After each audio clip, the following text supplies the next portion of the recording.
আসসালামু আলাইকুম সবাইকে। আজকে আসলাম মূলত একটা গল্প শেয়ার করতে। আমি দুপুরে খাবার কিনতে গেছিলাম। খাবার কেনার শেষে ভাবলাম কিছু কলা কিনে নিয়ে যাই, কারণ বাজার থেকে কলা কিনলে এমনি নর্মালি দোকানের থেকে কম পাওয়া যায়। তো আমি কলার দোকানে গিয়ে দাঁড়াইতে না দাঁড়াইতে একটা লোক আসলো। মানে লোকটা খুবই অ্যাগ্রেসিভ, মানে ভাবমূর্তি দেখাচ্ছে। তো তখন মেবি 2টা পার হয়ে গেছে।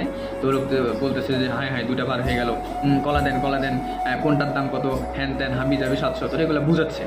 আর বলতেছে যে এত বেশি কেন কলার দাম। তো কলার দাম একটা ছিল 30 টাকা হালি, একটা ছিল 25 টাকা হালি। 30 টাকা হালিরটা উনি জোর করে 25 টাকা দিবে। আর কলাওয়ালা মামা বলতেছে 25 টাকা দেওয়া যাবে না, দিলে আমার লজ্জা। তো মামাটা হচ্ছে 3 হালির একটা কম দিল, মেবি 83 টাকা দাম আসছে। ওই আঙ্কেল ওনাকে জোর করে 75 টাকা দিবে।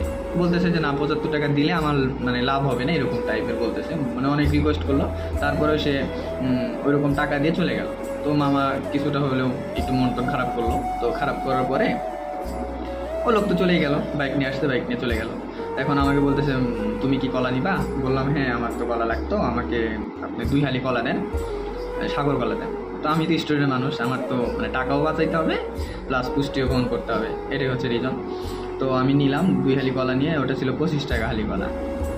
তো আমি মামাকে 50 টাকা বের করে দিলাম। তো বের করার পরে বোঝা গেল যে মামা আমাকে কিছু টাকা ব্যাক করবে।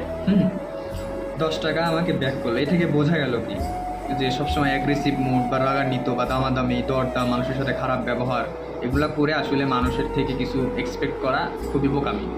মানুষের সাথে ভালো ব্যবহার, নম্র ভদ্র সুন্দর আচরণের মাধ্যমে মানুষের ভালোবাসা পাওয়া যায়। আসলে টাকা 10টা ব্যাক বা এটা আসলে মেইন ফ্যাক্ট না। ওই মামাটা যে আমার দিকে তাকায়া বা আমার রিয়াকশন করলো, ওইটা আসলে দেখার মতো ছিল। সেজন্য আমি বলবো সবসময় গরিবদেরকে ভালো চোখে দেখা, যারা দিন আনে দিন খায়, মানে মজলুম ব্যক্তি, তাদের সাথে ভালো ব্যবহার করবেন। আর পারলে তাদেরকে সাহায্য করবেন। এরকম অ্যাগ্রেসিভ মুড দেখানো থেকে বিরত থাকবেন। হ্যাঁ, এটাই বলার ছিল। তো ভালো থাকবেন সবাই। আল্লাহ হাফেজ।